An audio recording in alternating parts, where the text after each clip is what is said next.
அனைவருக்கும் அன்பான காலை வணக்கங்கள். புத்தம் புதிதாக பூத்த இந்த புதன்கிழமை காலை பொழுதில் உங்கள் அனைவரையும் சந்திப்பதில் மிக்க மகிழ்ச்சி. இது நேரம் நல்ல நேரம் நிகழ்ச்சி.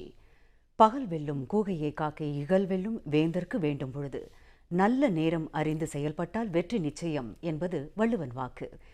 இன்றைய நிகழ்ச்சியில் உங்கள் ஜோதிடம் குறித்த உங்களுடைய கேள்விகளுக்கும் சந்தேகங்களுக்கும் விளக்கம் அளிப்பதற்காகவும் பதிலளிப்பதற்காகவும் நம்முடைய அரங்கிற்கு வருகை தந்திருக்கிறார் தமிழ்நாடு இந்து சமய அறநிலையத்துறையின் கரூர் மாவட்ட அறங்காவலர் குழு தலைவரும் ஜோதிட ஜாம்பவானும் சயின்டிபிக் ஆஸ்ட்ராலஜரும் ஆன டாக்டர் பரணி பால்ராஜ் அவர்கள். அவர்கிட்ட நீங்க பேசணும்னா 0444596944 என்ற எண்ணுக்கு உடனே கால் பண்ணுங்க. வாங்க நிகழ்ச்சிக்குள்ள போலாம். வணக்கம் சார். வணக்கம். உலகமெங்கும் வாழும் புதுயுகம் தொலைக்காட்சி நேயர்களுக்கு என் உள்ளம் கனிந்த பணிவான காலை வணக்கத்தை உரிதாக்கி மகிழ்கின்றேன். நல்லா இருக்கீங்களா சார்? நல்லா இருக்கம்மா, நீங்க எப்படி? நல்லா இருக்கேன் சார், நன்றி சார். சார், இப்போ இன்றைய காலத்தில் இப்போ இருக்கிற காலகட்டத்தில் இப்போ ஜோதிடம் அப்படின்னு எடுத்துக்கிட்டோம்னா நீங்கள் தான் ஒரு பெரிய ஃபேமஸாகவும் இருக்கிறீங்க. உங்களுடைய கணிப்புகள் மிகவும் துல்லியமானதாகவும் விளக்கமானதாகவும் எல்லாருக்குமே இருக்குது அப்படிங்கிறது நம்ம நேயர்கள் உணர்ந்தது தான் சார். அதாவது உட்கார்ந்த இடத்துலேயே நீங்கள் கணிச்சு சொல்லிடுவீங்க அப்படிங்கிற அளவுக்கு உங்கள் மேலே நம்பிக்கை வச்சுருக்காங்க சார். அப்படிப்பட்ட உங்ககிட்ட ஒரு கேள்வி சார். திருமணம் ஆனதுக்கு அப்புறமா கணவன் மனைவி கிட்ட இருக்கிற அந்த அந்யோன்யம் இருக்குதுங்களா, அது எந்த மாதிரியான ஜாதக அமைப்பில் அதிகமாக இருக்கும், அது என்ன மாதிரியான பாதிப்புகளை ஏற்படுத்தினா இல்லாமல் போகும் அப்படிங்கிறது குறித்து விளக்கமாக சொல்லுங்கள். நீங்கள் இன்னொரு வார்த்தை அழகாக சொன்னீங்க. நீங்கள் தான் ரொம்ப ஃபேமஸாக இருக்கிறீங்க, நீங்கள் தான் கணிதன்றதை என்னை விட உயர்ந்த ஜாம்பவான்கள் இந்த உலகத்தில் பூ உலகத்தில் நம்மளுக்கு தெரியாமல் நிறைய பேர்கள் இருக்கிறாங்கம்மா. நான் உயர்ந்தேன்னு நீங்கள் சொல்லலாம், அது தவறில்லை. நான் உயர்ந்தேன்னு நான் நினச்சேன்னா என்னுடைய உயரம் எவ்வளோன்னு எனக்கு நல்லாவே தெரியும். அருமை சார்.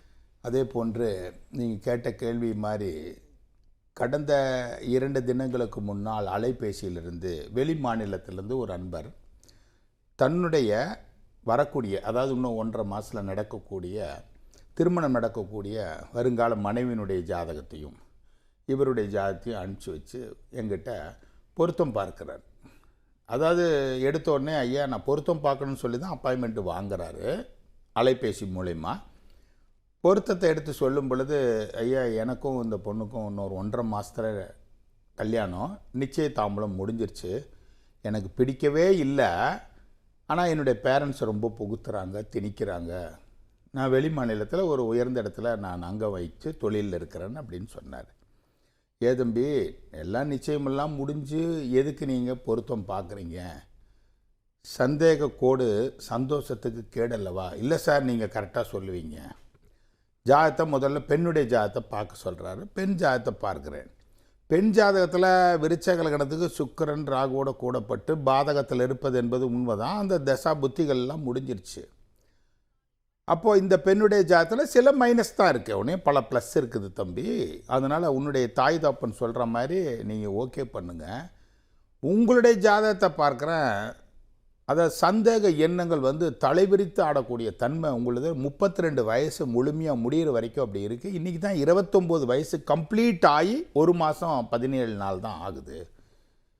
எப்படி சொல்கிறீங்க ஐயான்னு கேட்டேன். உங்களுடைய ஜாதகத்தினுடைய தசாபுத்திகளுக்கு 5ஆம் இடத்துக்கு 2 மாரக தொடர்புகள் தொடர்பு கொண்டிருக்கிறதுனால சந்தேக எண்ணங்கள் உங்களை வாட்டி வதைக்கும். அப்போது அந்த பெண்ணுக்கு நிச்சயதாம்பலம் தரித்த உடனே அந்த பெண்ணுடைய அமைப்பில் என்ன பார்க்குறாருன்னா, முதல்ல எல்லாமே ஓப்பனாக பேசும் பொழுது நான் முன்னாடி நான் இப்படி காதலித்தேன், வேற ஒருத்தரோடு நான் அப்படி இருந்தேன் அப்படின்லாம் எல்லாம் கருத்துக்களை பரிமாறும்போது அவர்களுக்கு சந்தேக எண்ணங்கள் ஓவராக போயிடுச்சு, எனக்கு பிடிக்கலைங்கிறார். ஆனால் நிதர்சனமான உண்மை என்ன அப்படின்னா, இவருக்கு கல்யாணம் ஆகி 2 மாதம் ஆகுது, எங்கிட்ட பொய் சொல்லிட்டு தான் ஜாதகம் பார்க்குறார். மனைவியுடைய கேரக்டர் எப்படி இருக்கும்? அவள் என்கிட்ட நிச்சயத்துக்கு முன்னாடி சொன்னேன், ஐயா நான் பொய் தாயா சொன்னேன், என்னுடைய ஜாதகத்துக்கு 2 மாதத்துக்கு முன்னாடி எனக்கு கல்யாணம் நடந்துருச்சு, இப்போது எனக்கு நான் வெளி மாநிலத்தில் ஒர்க் பண்ணுறேன், என் மனைவி எப்படி இருப்பா, எந்த நேரத்தில் இந்த மாதிரி ஆயிருப்பா, எந்த புத்தியில் இப்படி நடந்திருக்கும், இவனுடைய என்ன அலைகள் பார். தம்பி, கடந்த காலத்தை மறந்துட்டு நிகழ்காலத்தில் என்ன நிகழ்ச்சியினுடைய அமைப்புக்கு தகுந்த மாதிரி நம்ம வாழ்க்கையை ஓட்டணும். பழைய இதெல்லாம் கிளறணுன்னு வச்சுக்கோங்களேன், பழைய விதமான பிரச்சனைகளை உங்களுக்கு உருவாக்கும். உங்களுடைய ஜாதகத்துக்கு 32 வயசு வரையிலும் என்னதான் நான் சொல்லி உனக்கு பேட்டரியை சார்ஜ் பண்ணி விட்டுட்டாலும் உன்னுடைய வாழ்க்கையில் இப்படி தான் இருக்கும். இதுக்கு என்ன காரணம்? ஜோதிடத்தில் ஓரளவுக்கு அரைகுறையாக நுணுக்கத்தை கற்றுக்கிட்டு நிறைய பேர் தன்னுடைய வாழ்க்கையை ஸ்பாயில் பண்ணிக்கக்கூடிய நிலையும் கிரகங்கள் ஊட்டும் உணர்த்தும். அந்த அடிப்படையில் அந்த தம்பி பிறந்தது பாருங்கள் கும்ப லக்னத்தில் பிறந்திருக்கிறாரு. அந்த சாட்டு கூட கையில் தான் வச்சுருக்கிறார். ராசி வந்து பாருங்கள் தனுசு ராசி, நட்சத்திரம் பூராட நட்சத்திரம். சுக்கிர திசையில் பிறந்தவர். சுக்கிரன் முடிஞ்சு சூரியன் முடிஞ்சு சந்திரன் முடிஞ்சு இப்போ நடப்பு வந்து செவ்வாய் திசை. இந்த செவ்வாய் எங்கேருந்து நடத்துகிறாருன்னா லக்னத்தில் இருக்கக்கூடிய சனி 7ஆம் பாவத்தில் செவ்வாய் மனைவி ஸ்தானம், அதாவது வரக்கூடிய மனைவி ஸ்தானம்னா கலத்திர ஸ்தானத்தில் 7ஆம் இடத்துல சிம்ம மனையிலேருந்து அவருக்கு தசை நடத்துது. அந்த செவ்வாய் சூரியன் பரிவர்த்தனை.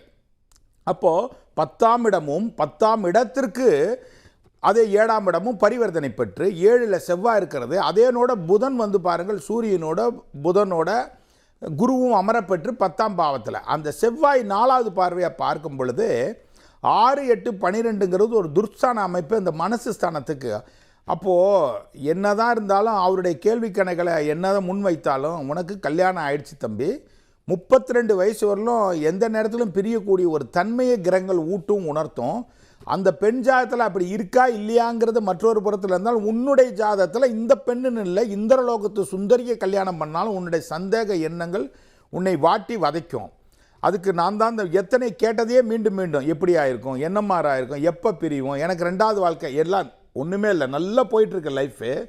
இவருடைய சந்தேகத்தாலேயே இவருடைய மனசு வந்து இருக்கவே முடியாது. இந்த மாதிரி என்ன அலைகள், இந்த புதன் செவ்வாய் ஒன்று கூடுறது, இந்த செவ்வாய் அந்த புதனை பார்ப்பது, செவ்வாய் திசையில் கரெக்டாக புதன் புத்தியை இப்போ நடக்கிறதுனால அவருக்கு டிப்ரெஷன், மனக்குழப்பம், இல்லாத ஊர்களுக்கு வழி தேடுறத மாதிரி. அதை பேனாக்கி பேனை பெருச்சாலியாக்கி அப்புறம் பெருச்சாலியை பெருமாளாக்கி விட்ட கதைன்ற மாதிரி இவருடைய எண்ண அலைகள் பூதாகரமாக ஒரு இல்லாத ஒரு பொருளுக்கு இருக்கிறதா நினச்சிக்கிட்டே இவருடைய எண்ண அலை. ஏன்னா பரிதவிக்கக்கூடிய நிலைகள் இந்த ஜாதகத்தில் இருக்குது. அவர் தான் என்ன பண்ண முடியும்?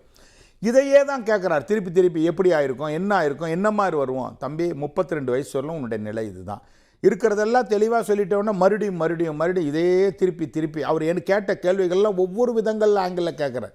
தம்பி உனக்கு நான் ஊறுகாய் ஆக முடியாது, இருந்தாலும் நான் சொல்ல வேண்டிய கிளைண்ட்டை வந்து திருப்திப்படுத்தாமல் நான் அடுத்த அப்பாயின்மெண்ட்டை பார்த்தாலும் எனக்கு திருப்தி அளிக்காது, கேட்டதே கேட்காதுன்னு சொல்லிவிட்டு ஃபோனை கூட நான் வச்சுட்டேன்.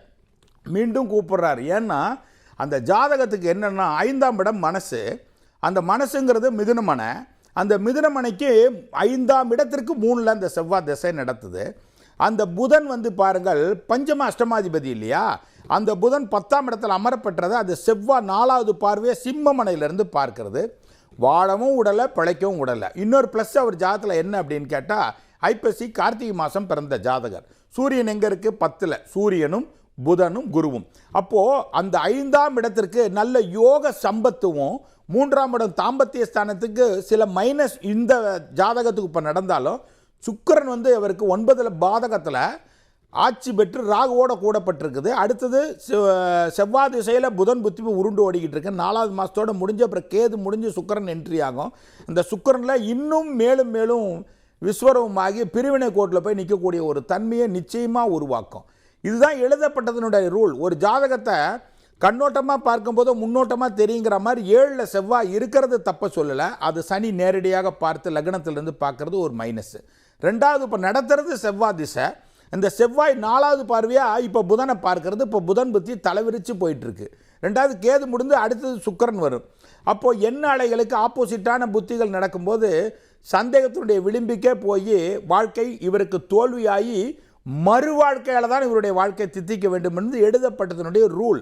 அதனால் 32 வயசு வரையிலும் இந்த வாழ்க்கை உருண்டோடி பிரிவினை கோட்டில் போய் நின்றுமா அடுத்த வாழ்க்கை தான் இவர்களுக்கு நிச்சயமாக நடக்கும். அதனால தான் ஒரு ஜாதகத்தை பார்க்கும் பொழுது 7ஆம் இடமும் தாம்பத்திய ஸ்தானம் 3ஆம் இடமும் இந்த ரெண்டும் ஸ்பெசிஃபிக்காக பார்த்து அமைக்காமல் நீ என்னதான் 9 பொருத்தம் 10 பொருத்தம்னு அமைப்பை நம்ம ஜாதகத்தை பார்த்து மேட்ச் பண்ணி கொடுத்தாலும் வாழ்க்கை பின்னாடி தோல்வி காண்றதை அனுபவ ரீதியாக பார்க்க முடியும். இதனால் அந்த 9 பொருத்தம் இருக்குது, செவ்வாய் 7ல் இருக்குது, ராகு கேது இருக்குது, 7.5 சனி நடக்குதா நடக்கலையா, இல்லை இந்த ஜாதகத்துக்கு சமதிசை நடக்குதா இல்லையா, இல்லைன்னா இந்த ஜாதகத்துக்கு அஷ்டமச்சனி நடக்குது, குரு பயிற்சி மாறிடுச்சு அப்படின்னு பார்க்குறத விட கட்டத்தினுடைய தன்மை நல்லா அமையலைன்னா இந்த மாதிரி வாழ்க்கை தெக்குமுக்காடுறதை அனுபவ ரீதியாக பார்க்கலாமா. அதாவது சந்தேக கோடு சந்தோஷ கேடுன்னு சொல்லுவாங்க. இந்த மாதிரி எடுத்ததுக்கெல்லாம் சந்தேகப்படுற மாதிரி அமைப்பும் வந்து ஜாதகத்தில் இருக்குமா? கட்டாயம் அவருக்கு அந்த ஜாதகத்தில் இருக்குமா. 5ஆம் இடன்றது மனசுமா, என்ன அலைகளை கொடுக்கறது, தண்ணியில் அப்படியே படகு ஆடுற மாதிரி காற்று அடித்த பக்கம்லாம் துடுப்பு இல்லாத படகு எப்படி எல்லாம் போகுமோ அந்த மாதிரி 5ஆம் இடன்றது மனசுன்றது 5ஆம் இடத்திற்கு யோக சம்பந்தங்கள் அந்த ஜாதத்தில் இருந்துட்டா இந்த மாதிரி சந்தேகக்கடெல்லாம் வராது. 5ஆம் இடத்து அதிபதி யாருன்னு கேட்டால் அந்த புதன். 5ஆம் இடத்திற்கு 8ல் மறைஞ்சு, அதாவது எந்த இடத்துலனா மிதுனத்து முடிச்சிடறோம், மிதுனத்துக்கு 8லன்னா விருச்சகத்தில். செவ்வாய் 5ஆம் இடத்திற்கு 6 கூடையவனாகவும் வருவார், 11 கூடிய மாரகாதிபதியும் வருவார். இது லக்னத்திற்கு தான் 3, 10 என்று சொல்லக்கூடிய மாரகாதிபதி. வணக்கம், நேரம் நல்ல நேரம். யார் பேசுறீங்க? வணக்கம் மேடம், ராஜேஷ்குமார் மேடம். எங்கேருந்து சார் பேசுறீங்க? ஆற்காடு மேடம். ஓகே சார், யாருக்காக கேட்க போறீங்க? எனக்கு மேடம் கேட்கணும். ஓகே, உங்களுடைய வயது, ராசி, நட்சத்திரம், லக்னம்லாம் சொல்லுங்க சார். வயசு 35 மேடம். Okay sir. ராசி புனர்பூசம் 4ஆம் பாதம் மேடம். கடக ராசி, துலா லக்னம் மேடம்.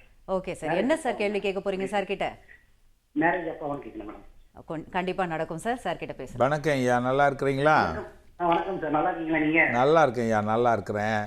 உங்களுடைய லக்னம் துலா லக்னம், ராசி கடக ராசி, நட்சத்திரம் புனர்பூச நட்சத்திரத்தில் பிறந்தவர். குரு திசை கடைப்பகுதி பாதம் 4ஆம் பாதத்தில் பிறந்திருக்கிறீங்க.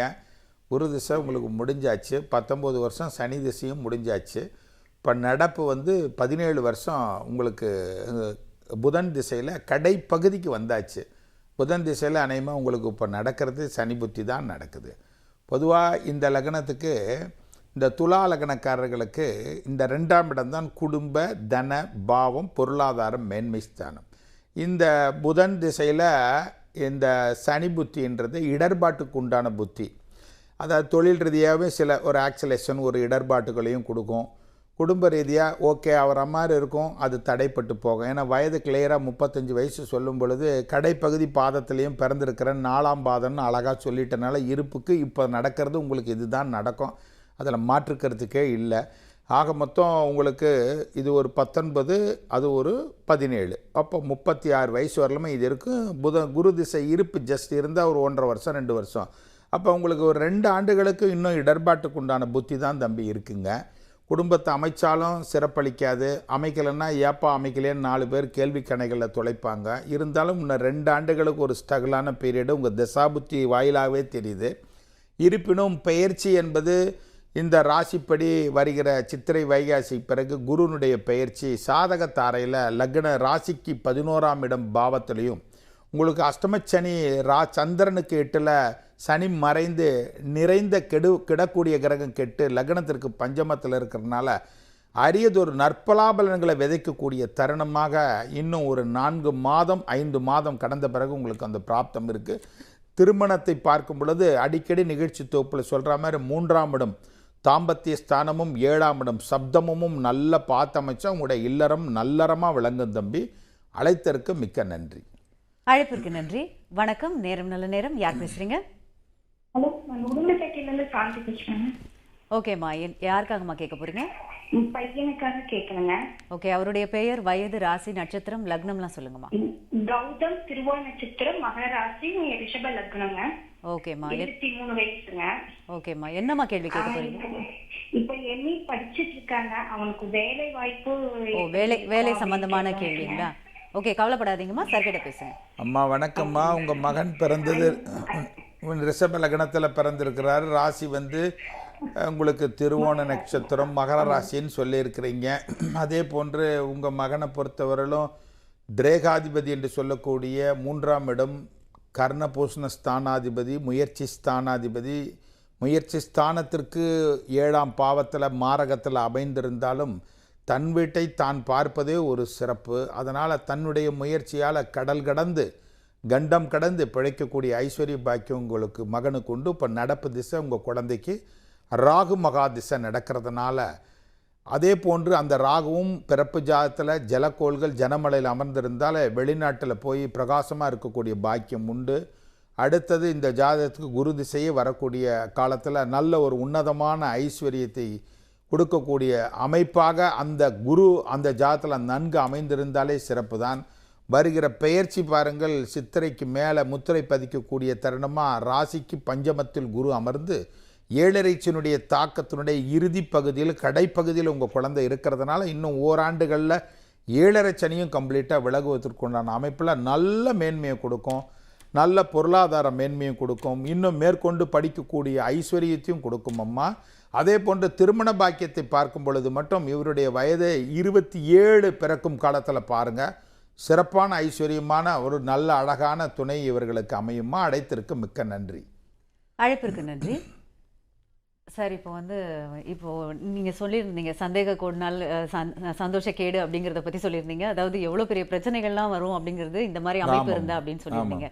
இன்னொன்று சார், ஆக்சுவலாக இப்போ பார்த்தோம்னா அதாவது சின்ன வயசுலலாம் ரொம்ப ஒழுக்கமாக வாழ்ந்துட்டு இருப்பாங்க. திடீர்னு பார்த்தீங்கன்னா ஒரு 40-50 வயசுக்கு மேலே அவங்க அப்படியே மாறிடுவாங்க. அவங்க இருந்தத நிலைமையை விட வேற மாதிரி இருக்கும் அவங்களுடைய புத்தி செயல் எல்லாமே. இந்த மாதிரியான மாறுதல்களும் அந்த ஜாதக அமைப்பில் நிச்சயமாக இருக்குமா. அதாவது எவ்வளோ பெரிய ஒரு தாய் தகப்பன் நல்ல உன்னதமான நல்ல பண்புகளையும் அன்புகளையும் தேனும் திணைமாவும் ஊட்டி வளர்த்திருந்தாலும் ஒரு தாய் அன்னையின் வளர்ப்பில் தான் ஒரு உயர்ந்து தாய். எல்லா தாயுமே எல்லா குழந்தையும் நல்லா வரணும்னு தான் அரவணைச்சு தான் வளர்த்துறாங்க. எங்கேயோ ஒரு சில தாய் தன் மகனுக்கோ ஒரு குழந்தைகளுக்கோ பெற்ற தாயை ஊறு விளைவிக்கிறத இது ஒரு 1000ல் ஒரு ஜாதகத்தை தான் நம்ம பார்க்கலாம். அப்போது எல்லா தாய் தகப்பனும் நம்ம குழந்தை இப்படி வரணும்னு தான் நினச்சி வளர்த்துறாங்க. காரணம் என்னென்னா, ஒரு தாய் ஜாதகத்துலேயோ தகப்பன் ஜாதகத்துலேயோ 5ஆம் இடம்தான் புத்திரஸ்தானம்மா. அது நீங்களாக இருந்தாலும் சரி, நானாக இருந்தாலும் மற்ற ஏனையவர்களாக இருந்தாலும், அந்த 5ஆம் இடத்துல ராகு அமர்ந்துட்டாலே அல்லது 5ஆம் இடத்துல கேது அமர்ந்துட்டாலே அவர்களுக்கு ஏதாவது ஒரு இடர்பாட்டை கொடுக்கக்கூடிய குழந்தைகள் அவர்களுக்கு ஆட்டோமேட்டிக்காக பிறக்கிறத அனுபவத்தில் உண்மை. அதெல்லாம் 5இல் பாவக்கோள்கள் அமரவே கூடாது. 5ஆம் இடம் அதிபதினு ஒருத்தர் இருப்பார் இல்லையா, அவர் அந்த அமைப்பிற்கு 6, 8, 12 2 மாதங்கள் தொடர்பு கொண்டாலே இவர்களுக்கு அவயோகமான புத்திர புத்திரிகள் பிறக்கிறத அனுபவத்தில் பார்க்கலாம். அப்போ இங்கே இல்லாத ஒன்று, சட்டியில் இல்லாத ஒன்று ஆப்பையில் வரப்போகிறதில்ல. இங்கே என்ன இருக்கோ, நீ என்ன விதைச்சிருக்கிறியோ அந்த விதை தான். அப்போ இங்கே பாருங்கன்னா, ஒரு குழந்தை ஜாதகத்தில் ஒரு பெண்ணு ஜாதகத்தில் ஒரு ஆண் பையன் ஜாதகத்தில் 5ஆம் இடம் நல்ல அழகாக அமைந்து 5ஆம் இடத்திற்கு பஞ்சம திரிகோண பாக்கிய தன பாவ லாப அமைப்புகள் ஏதோ ஒரு வகையில் மிங்கிள் ஆகி இருந்துட்டாலே இவங்களுக்கெல்லாம் குப்பையில் கிடக்கின்ற ஒரு மாணிக்கத்தை மாதிரிம்மா. மாணிக்கம் குப்பையில் இருந்தாலும் மின்னும் தான், கோபுர கலசு உச்சாணிக்கு போனாலும் மின்னக்கூடிய தன்மை தான். அது போய் சேருகிற இடத்தை வைத்து தான் அதற்கு உயர்வு தாழ்வெல்லாம். மாணிக்கம் குப்பையில் இருந்தால் அதனுடைய மதிப்பு எல்லாத்துக்கும் மதிப்பு தான். ஆனால் அது குப்பையில் இருக்குது, யாருக்குமே கண்ணுக்கு தெரியாது. பாலைவனத்தில் பால் நிலவு காய்ந்தென்ன பயன். அப்போது இந்த ஜாதகத்தில் அந்த தன்மை இல்லை அப்படின்னா இவர்களுக்கு சில மைனஸை ஊடுருவது பார்க்கலாம். தாயினுடைய வளர்ப்பில் தான் ஒரு குழந்தை எப்படி மோல்டு பண்ணுறாங்கன்றதை பொறுத்து நல்லவனாகவும் கெட்டவனாகவும் வளருதுன்னு சொன்னீங்க. அது குறித்து மேலும் சொல்லணும். அதாவதுமா, தாயினுடைய வளர்ப்பில் மட்டும் குழந்தைகள் நல்ல. அதாவது ஒரு தாய்க்கு ஒரு 3 குழந்தை இருக்குதுன்னா 3 குழந்தையும் அந்த தாய் நல்லா அரவணைச்சு பேணிக்காத்து தான் வாழ்க்கையை நடத்துவாங்க. இதுக்கு ஒரு வித்தியாசம் அதுக்கு ஒரு வித்தியாசன்றது காலப்போக்கில் தெரியும். இப்போ நீங்கள் நல்லா வளர்ந்து வர ஸ்டேஜ் வரும்போது ஒரு குறிப்பிட்ட காலத்தில் பார்த்தீங்கன்னா ஒரு குழந்தை ஜாதத்தில் பூர்வ புண்ணியம் ரொம்ப வலுத்திருக்கும். 5ஆம் இடம் ரொம்ப ஃபஸ்ட் கிளாஸாக உட்காந்துருக்கும். அதே தாய் வீட்டில் பிறந்த ஜாதகத்துக்கு பூர்வ புண்ணியம் இவனுக்கு மைனஸாக இருக்கும். 6, 8, 12 குற்றவியல் ஸ்தானமாக இருக்கும். அப்போ அப்பா ஸ்தானன்றது இவனுக்கு எதிரும் புதிருமாக இருக்கும். அந்த சூரியனும் சனியெல்லாம் ஒன்று கூடியிருக்கும். அப்போ மூத்த குழந்தை மேலே அப்போ அளபதியாக பாசத்தை நாளாக வளர பாசத்தை செலுத்துவார். இங்கேயும் செலுத்துவார். அந்த பாசத்தை இவன் இழக்கக்கூடிய தன்மை இவன் ஜாதகத்தில் இருக்கும். எது செஞ்சாலும் பெரியவனுக்கு கொடுப்பா, பெரியவன் சாப்பிட்டானப்பா, பெரியவன் தூங்கிட்டானப்பா, சின்னவன் மேலே அக்கறைன்றது இந்த ஜாதகத்தில் இருக்காது. இதுலேயும் பாகுபாடுகளை கிரகங்கள் அது உணர்த்தும். எனக்கு தெரிஞ்சு ஒரு தாய் தாப்பனுக்கு பையன் 2 பையன் 1 சகோதரி. சகோதரிக்கும் கல்யாணம் பண்ணிட்டாங்க, அண்ணனுக்கும் கல்யாணம் பண்ணிட்டாங்க. தம்பி எந்த வேலை செஞ்சாலும் அவனுக்கு அமையவே இல்லை. எல்லா வகையிலும் மைனஸ் இருந்துக்கிட்டே இருக்கிறதுனால பெரிய பையன் மேலே அலாதி பாசம். ஆனால் சின்னவன் உண்மையாலுமே அப்பா மேலே அதிக பாசம் கொண்டவன். நான் ஜாதகத்தை 2 பேர் ஜாதகத்தை பார்க்கணும். என்னதான் இருந்தாலும் உங்கள் அண்ணன் இருக்கிறத வாயில் போட்டதை கூட எடுத்து கொடுத்து உங்கள் அப்பா பாசத்தை கடைப்பிடிச்சா, நீயும் நல்லவன் தான்ப்பா, நீயும் வாயில் போட்டதை எடுத்து உங்கள் அப்பா கிட்ட கொடுத்தனா அதை எச்சில்னு சொல்லிடுவார். நீ செய்கிறது ஒன்று தான், அவர் செய்கிறது. ஆனால் உன்னுடைய விதி உன் ஜாதகத்தில் உங்கள் அப்பா ஸ்தானாதிபதி பாதகத்தில் போய் உட்காந்துக்கிட்டான். சந்திரன் விருச்ச லக்னத்தில் அந்த பையன் பிறந்திருந்தாம்மா. 9ல் தகப்பன் ஸ்தானாதிபதி பாதகத்தில் உட்காந்துருக்கான். கரெக்டாக ஆடி மாதம் பிறந்துட்டா அப்பனால 10 காசு புண்ணியம் கிடையாது. இது நீ எவ்வளோ பெரிய மிராசுதார வீட்டில் பிறந்தாலும் தான், இல்லை கோமனாண்டி வீட்டில் பிறந்தாலும் தான். இதெல்லாம் சவால் விட்டு என்னால் சொல்ல முடியும். ஒன்று அப்பா இவன் பிறந்தோன்னே இறந்துருவான். சரி இறக்கலை அப்படின்னா அப்பா ஸ்தானாதிபதி நல்லா அப்படி ஜம்முன்னு இருக்கிறான்னா அப்பா இவனுக்கு 10 காசு கொடுக்கவே மாட்டான். இறக்கும் அந்திம காலம் வரலாம் எதுவுமே செய்ய மாட்டோம்மா. ஏன்னா பையன் ஒன்று பொண்ணு இன்னொரு பையனை இருக்கிறான் அண்ணன் எல்லாத்தையும் வாரி வாரி எல்லா சொத்தும் அவனுக்கு கொடுத்துருவான். இவன் போட்டால் அந்த தருதலை இவன் தொலைச்சிருவான்னு எதுவுமே கொடுக்காம கடைசியில் இறந்த பிறகு இந்த பையன் இறந்துட்டான். சூசைட் பண்ணி தான் இறந்தான். அந்த பையன் இறந்த பிறகு சமாஜில் கொண்டு போய் 7 கோடி ரூபாய் எரிச்சிட்டார். ஐயோ என் பையனுக்கு எதுவுமே செய்யலைன்னு. அப்படி செய்யணுன்ற பாசம் இருந்தாலும் இங்கே இருக்கணும், நம்ம வாங்கணுன்றது விதி இருக்கணுமா? அப்போ அந்த பையன் பாருங்கள், விருச்சக லக்னத்தில் 9 சந்திரன் அமர்ந்து கடகத்தில் சந்திரன் ஆச்சு. கூட சூரியன் கூடிடுவோம். ஆடி மாதம் பிறந்தவங்க தான் சூரியன் அங்கே கூடிட்டு நடைமுறையில் உட்காந்துட்டாவே போதுமா. இது ஒன்று போதும். தகப்பனால உயர்வு இருக்காது இவனுக்கு, இருந்தாலும் அதை அனுபவிக்கக்கூடிய பாத்திரம் இருக்காது. இது ஏதோ ஒரு யூடியூப்பில் நான் போட்டிருக்கேன் இந்த பையனுடைய அமைப்பு.